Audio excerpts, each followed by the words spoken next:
Patay ang mag-asawa matapos pagbabaril ng hindi pa nakilalang mga sospek sa Sitio Manaysay, Barangay Cambayubo, Bayan ng Calatrava, Negros Occidental. Ayon kay Police Captain Jesus Alba, Deputy Chief of Police ng Calatrava PNP, ang mga biktima kinilala na si Elpidio Guarin, 52 anyos at Evangeline Dinapol, 65 anyos, pawang mga residente ng nasabing lugar.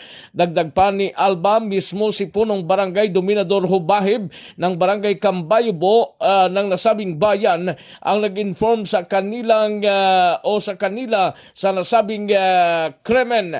Ang mga biktima na mag-live-in partners ang duguan at dinala pa ng MDRRMO sa Calatrava Municipal Hospital. Subalit idineklarang dead on arrival ng attending physician na si Dr. Nanette Caranuo dahil sa tama ng pamamaril sa kanilang ulo at katawan.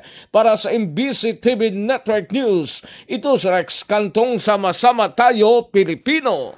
Balita mo sa lalawigan ng Kalinga, matagumpay na naipatupad ng mga operating troops ang High Impact Joint Marijuana Eradication Operation sa ilalim ng Oplan Highlander sa Barangay Lukong, Tinglayan, Kalinga. Magkasanib na ipinatupad ng iba't ibang law at drug enforcement units ang 2 araw na anti-drug operation sa natuklasan plantasyon ng marijuana.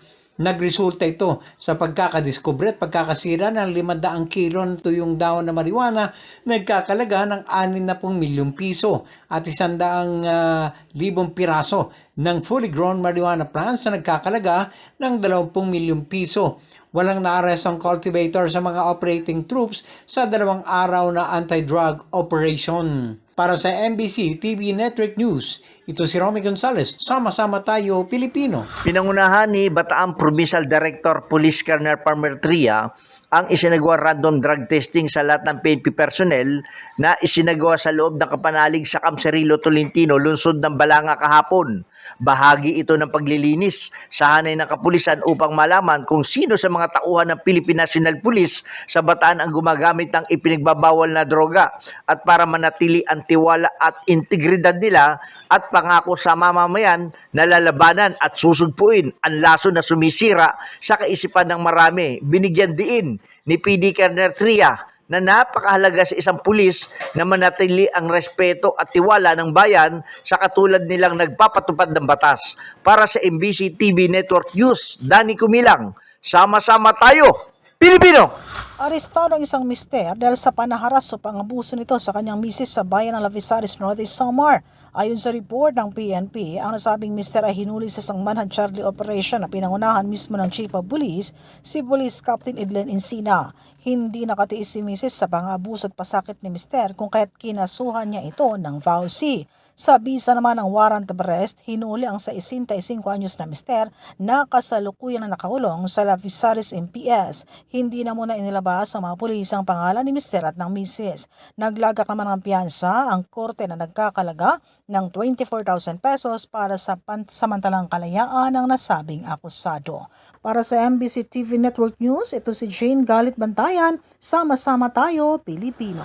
Naaresto ng pinagsalib na puwersa ng basista Turbistondo PNP ang 17 anyos na binatilyo dahil sa pagkarnap sa isang motorsiklo. Sa ulat ni basista Chief of Police Captain Hermie Raimundo, ang suspect ay pinangalanang si alias Samuel, 17 anyos, children in conflict with the law at residente ng barangay Nabaluan, Mangaldan. Sa investigasyon, alas 11 ng umaga, dumulog sa himpilan ng pulisya si Alicia Batoy, 25 anyos, accounting staff ng LGU basista at residente ng barangay Poblasyon, at nagsumbong na tinangay ng suspek ang kanyang motorsiklong nakaparada sa harapan ng kanilang bahay. Agad namang nagsagawa ng follow-up operation ng tropa nila Captain Raimundo at natuntun ang suspek na tumatakas patungong Orbistondo, kaya agad silang nakipag-ugnayan kay Orbistondo Chief of Police Major Romel Simbrano at naharang nila sa barangay Pasibi West Orbistondo ang suspek sakay ng nakaw na motorsiklo. Dinala ang minor de edad sa PNP station para sa dokumentasyon, saka ipinasakamay sa MSWD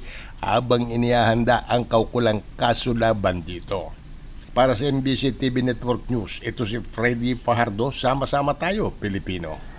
Balita mula sa Davao de Oro. Formalang sumuko ang tatlong dating miyembro ng Dismantled Guerrilla Front 2 o DGF-2 na nasa laylo status kay Lieutenant Colonel Emmanuel Arua, Commanding Officer ng 25th IV sa headquarters ng Camp Cala, Poblasyon Moncayo, Davao de Oro noong Mayo 1, 2024. Ang mga sumuko na kilalang sila alias Kulas, alias Emmy at alias Dido at ibinunyag ng mga ito ang tungkol sa mga gagamitang pandigma ng NPA na itinago ng DGF-2 sa isang lugar sa Barangay Magangit, Mako, Davao de Oro. Matapos maproseso ang impormasyon, agad na naglunsad ng recovery operation ng 25th IB bandang alas 8 ng umaga sa parehong araw kung saan na-recover nila ang dalawang improvised explosive device at isang kalibre 38 revolver. Ayon kay Brigadier General Ronnie Baba, commander ng 10th of 1st Infantry Brigade, ay nagbunga ang kanilang panawagan sa naglaylo ng mga rebelde kasabay ng pinagting na pagsisikap sa pamagitan ng mga combat operation kung saan may pakita sa pamagitan ng pagsuko ng mga personalidad na ito. Dagdag pa ni General Babak, pinaigting nila ang pagsisikap sa pangalaga sa rebel remnants na nag-ooperate man o residente ng kanilang area of responsibility. Bukod dito, tiniyak naman ni General Babak na ang 10 of 1st Brigade ay mananatiling matatag sa tungkulin nitong mapanatili ang mapayapang kapaligiran na kasalukuyan nilang tinatamasa. Para sa MBC TV Network News, ito si June Soter. Sama-sama tayo, Pilipino!